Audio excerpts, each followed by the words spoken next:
You know those days where the universe decides to test your patience, not with a tragedy, but with the sheer, unadulterated audacity of human entitlement? It was a crisp Saturday afternoon, the kind where the leaves are just turning that burnt orange color and the air smells like impending winter, and I was doing something dangerous, something radical. I was loading milk and eggs into the trunk of my car. I'm standing there, minding my own business in the parking lot of Oakhaven Estates, when suddenly my exit is blocked by a gleaming white luxury SUV, the engine idling with that low, aggressive hum that costs more than my first apartment. Out steps this kid, let's call him Chadwick, wearing a designer hoodie that probably cost $1,000 but looked like it had been run over by a lawnmower. And he's got that look on his face, that specific sneer of someone who has never been told no in his entire 19 years of existence. He looks at me, then at my car, a reliable, slightly battered sedan that I love, and he actually laughs, a sharp, dismissive sound, telling me that his mother says people, like me, bring down the property value, demanding I hand over my groceries because, in his twisted logic, I must be the help, or worse, a thief. Before I can even process the level of delusion I'm witnessing, the main event arrives. The architect of this suburban nightmare, his mother, Patricia, Patty, Vanderhoven. She comes marching across the asphalt, heels clicking like a metronome counting down to an explosion, wearing a power suit that screamed, "I want to speak to the manager." Except in this neighborhood, she was the manager. She doesn't ask what's happening, she just points a manicured finger at me and starts screeching about private property and trespassing, her voice climbing octaves as she pulls out her phone, threatening to call the police on the scary man with the carton of almond milk. The irony, my friends, was so thick you could choke on it, because as she's dialing 911 with trembling, rage-filled fingers, she has absolutely no idea that she is calling the police on the police. I'm Captain Elias Thorne, a 23-year veteran of the force, recently promoted to district commander, a man who spent the last 8 months reviewing domestic disturbance reports coming from her very address. A man who oversees the officers she thinks are her personal security guards. I just leaned back against my bumper, crossed my arms over my chest, and watched her dig her own grave, thinking about how I grew up in a neighborhood where the streetlights were broken and hope was a scarce commodity, how I worked double shifts to put myself through the academy, how I earned this house in Oakhaven Estates with sweat and blood, seeking peace after a messy divorce, only to land next door to a dictator in pearls. Patty wasn't just a bad neighbor. She was a localized weather system of misery, the HOA president for 6 consecutive years, ruling our community like a feudal lord, using her position to bully anyone who didn't fit her narrow, monochromatic vision of what a homeowner should look like. She owned the local real estate agency that, by some miraculous coincidence, handled every single sale in the neighborhood, usually after she had harassed the previous owners into fleeing. And her son, Chadwick, was a college dropout living in her basement, channeling his lack of ambition into terrorizing residents. A kid whose anger issues were swept under the rug by mommy's checkbook, a stark contrast to the real people living here. See, Oakhaven was supposed to be a sanctuary for people like Maria Gonzalez, the pediatric nurse 3 doors down who works 16-hour shifts saving premature babies, only to come home to a $300 fine from Patty because her husband changed the oil in their family van in the driveway, an act Patty deemed unsightly commercial activity. Then there was Mr. Tanaka, a retired structural engineer who probably forgot more about building codes than Patty ever knew. A quiet man whose hands shook a little from age, but were steady when he tended to his beautiful vegetable garden. A garden Patty was currently trying to destroy because growing tomatoes was apparently peasant behavior compared to decorative, water-wasting shrubs. And let's not forget Lisa Brooks, a single mom working as an accountant, driving a 2018 sedan that looked perfectly fine to sane eyes, but was deemed too old for Patty's aesthetic standards, leading to daily harassment that left Lisa in tears as she rushed her kids to school. Patty had a type, a pattern so obvious a rookie detective could spot it from a mile away. She targeted the working class, the minorities, the people who looked exhausted and vulnerable, never touching the wealthy investment bankers or the tech bros with the Teslas. But here is the thing about bullies. They rely on fear, on the assumption that you don't know the rules, that you won't fight back. But what Patty didn't know What she couldn't possibly comprehend as she stood there screaming into her phone was that understanding rules, laws, and power dynamics is literally my profession. I know property law better than she knows her catalog of fines. I know that an HOA has to follow documented bylaws, that they need written notices, that they cannot act as a sovereign nation, and I was about to turn her little kingdom upside down, not with a badge and a gun, but with patience and paperwork. 10 minutes later, the police didn't show up, probably because dispatch recognized my description or prioritized actual crimes over grocery disputes. But I found myself sitting in the front row of an emergency HOA board meeting at the community center, a room that smelled like stale coffee and floor wax, filled with folding chairs and 30 terrified neighbors. Patty sat at the head table, flanked by 4 board members who looked like bobbleheads, nodding along to her every word, completely spineless, enabling her 6-year reign of terror. She banged a gavel she bought online and announced that there was a threat to the community, pointing directly at me, the guy who just wanted to eat an omelet in peace. Then Chadwick took the stand, which was just a folding chair, and delivered a performance that deserved a Razzie Award, claiming I had threatened his life, blocked him in, and acted like a maniac, his voice wavering with practiced victimhood, while Patty looked on with proud, maternal malice. I just sat there, taking notes in my little black book, documenting every lie, every fabrication, watching the show, until Maria Gonzalez stood up, her nurse's uniform still on, exhaustion etched into her face, but her eyes burning with a fire I hadn't seen before.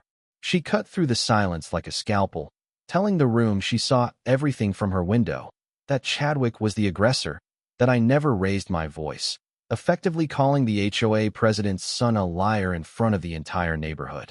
Patty tried to shut her down, sneering that Maria needed glasses, insulting her vision, which is a bold move against a woman who inserts IVs into infants for a living.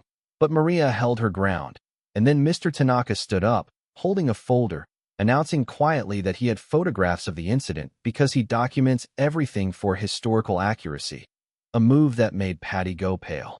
She tried to claim privacy violations, but Mr. Tanaka, with his engineer's brain, simply cited the law regarding public spaces and no expectation of privacy, effectively shutting her down. Then Lisa Brooks joined in, asking about the fines on her car, and suddenly, the room shifted, the atmosphere changing from fear to anger, the neighbors looking at each other and realizing they weren't alone, that this wasn't just about me or groceries. It was about years of systematic abuse. Patty, losing control, did the only thing she knew how to do. She fined Maria right there on the spot for disrupting the meeting, a $50 penalty for speaking the truth, and that was the spark that lit the fuse. Maria just walked out, followed by Mr. Tanaka, then Lisa, and then half the room, leaving Patty shouting at empty chairs, thinking she had won, thinking she had purged the dissenters. I voted no on my own fine, requested all documentation in writing, and walked out into the cool evening air, listening to Maria ask if anyone else was tired of this garbage, watching 12 neighbors nod in agreement, realizing that Patty hadn't crushed the rebellion, she had just created it. If Patty thought the walkout was the end of it, she was sorely mistaken, but she decided to treat it like a declaration of war, launching a shock and awe campaign that would have been impressive if it wasn't so pathetic. 3 days later, my mailbox was stuffed so full it looked like it was about to vomit paper. I'm talking a barrage of citations that defied logic, physics, and sanity. Monday, I got hit with a $75 fine because my trash bin was apparently 6 inches too close to the curb, a measurement I'm sure she took with a ruler at 3 a.m. while cackling at the moon. Tuesday, it was unauthorized window treatments because my white blinds were evidently the wrong shade of white for her totalitarian aesthetic, another $50 down the drain. But Wednesday, things got dark, shifting from bureaucratic annoyance to straight-up criminal behavior, when I woke up to find a jagged, angry scratch running down the side of my car, a key mark that looked suspiciously like Chadwick's handwriting. To add insult to injury, Patty issued me a citation that same afternoon for failure to maintain vehicle appearance, charging me for the damage her son inflicted, a level of gaslighting that was almost admirable in its audacity. Thursday evening, under the cover of darkness, Maria came over, ostensibly to borrow sugar, but actually to drop intel, whispering that Mr. Tanaka had caught Chadwick on camera keying my car, even better, had footage of Patty trying to climb Maria's back fence to inspect her backyard, getting stuck halfway and flailing like a turtle on its back. Friday brought the escalation we all knew was coming when Patty showed up on my porch with a man named Inspector Jenkins, a guy who looked like he'd rather be anywhere else, holding a clipboard and wearing a cheap polo shirt with a logo that looked like it was made in MS Paint.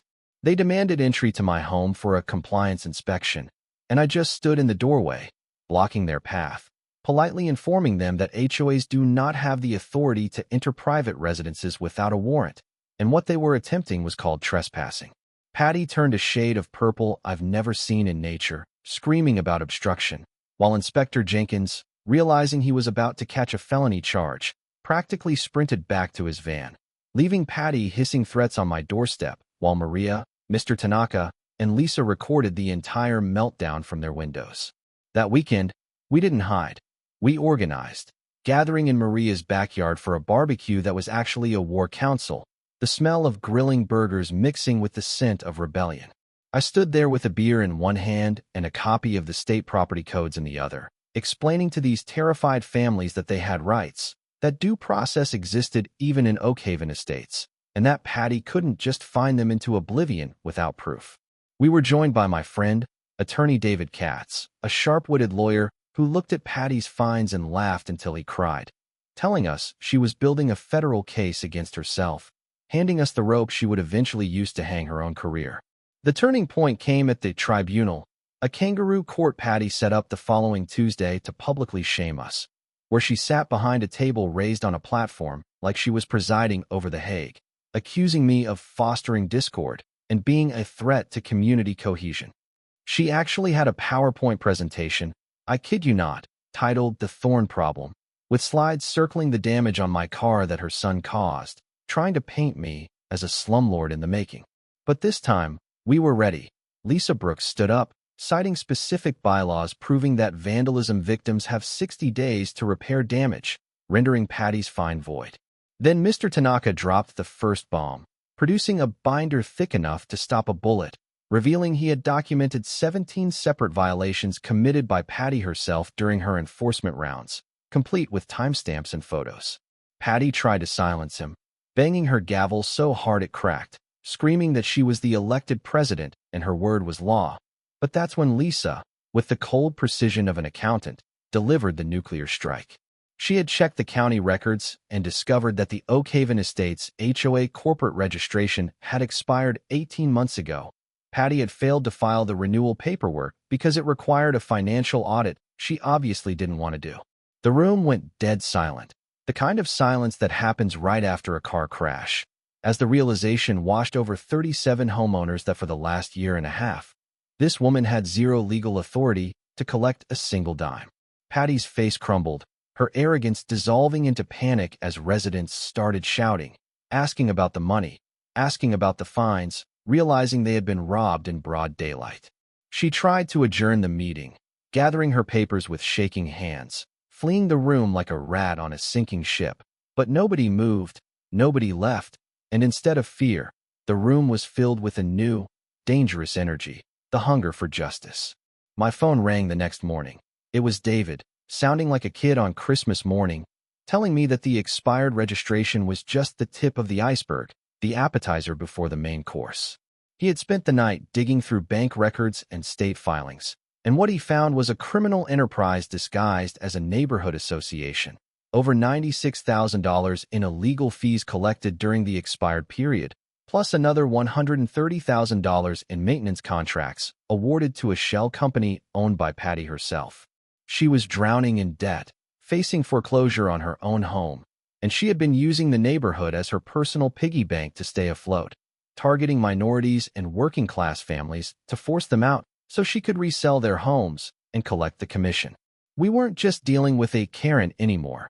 We were dealing with massive fraud, fair housing violations, and extortion, a federal buffet of crimes that would put her away for a long time. We filed the complaints that afternoon, HUD for the discrimination, FBI for the wire fraud and financial crimes, and I watched from my window as Patty paced her living room, oblivious to the fact that her world was about to end. The community was no longer a group of victims, Under the guidance of Mr. Tanaka's evidence and Lisa's spreadsheets, we had become a unit, a collective force that had stripped the tyrant of her power simply by checking the paperwork. Monday morning arrived with the heavy, inevitable pressure of a storm front moving in, but the sky over Oakhaven Estates was clear, a deceptive calm before the absolute chaos that was about to unfold.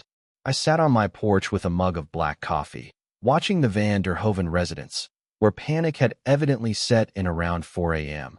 Patty looked like a walking nervous breakdown, loading banker boxes into her SUV with the frantic energy of someone trying to outrun their own shadow. Chadwick stumbled out a few hours later, looking hungover and terrified, dragging expensive electronics toward a U-Haul, clearly trying to liquidate assets before the hammer dropped. Around 8 a.m., Patty made the fatal mistake of walking over to my porch, her hair a mess, her makeup smeared, trying to pull one last con, putting on a fake smile that looked more like a grimace and suggesting we reset our relationship, maybe forget about the fines if I just backed off. I looked at her, then at Mr. Tanaka across the street who was filming with a telephoto lens that could probably see into the future, and I asked her calmly if she was asking me to obstruct a federal investigation. The color drained from her face so fast I thought she might faint, her voice squeaking as she asked, "What investigation?" And I pointed to the black SUVs turning the corner, rolling in silence like sharks in dark water.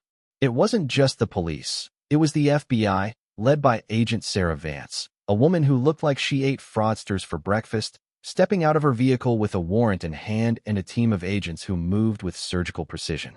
Patty tried to run back inside, screeching about private property, but reality hit her hard when Agent Vance flashed the badge and ordered her to step aside. For the next 3 hours, the neighborhood watched the most satisfying reality TV show ever produced. Agents hauling out computers, files, and shredded documents, while Chadwick sat on the curb crying as an agent interrogated him about the text messages where he admitted to vandalism and cleaning out the neighbors. The climax wasn't a shootout or a chase. It was the moment Agent Vance walked over to me and revealed they had been watching Patty for weeks because of complaints from other neighborhoods she had scammed. But it was Mr. Tanaka's obsessive documentation and Lisa's financial breakdown that gave them the smoking gun they needed to move today. They brought Patty out in handcuffs, stripping away the power suit, the arrogance, the veneer of authority, leaving just a scared criminal who had hurt too many people. As the police car door slammed shut, Maria squeezed my shoulder, tears in her eyes, and for the first time in 6 years, the air in the neighborhood felt light, breathable, free. That evening, the community center was packed, not with terrified residents, but with 87 people celebrating the liberation of Oakhaven Estates, accompanied by a local news crew hungry for the scoop.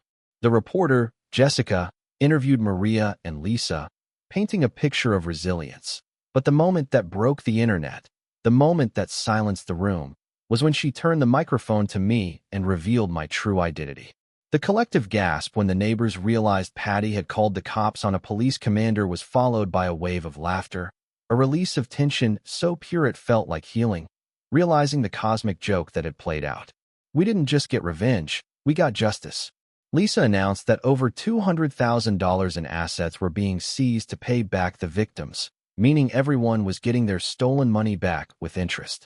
Patty was looking at 18 months in federal prison, plus restitution, and Chadwick was facing community service and probation, forced to clean the very streets he thought he owned.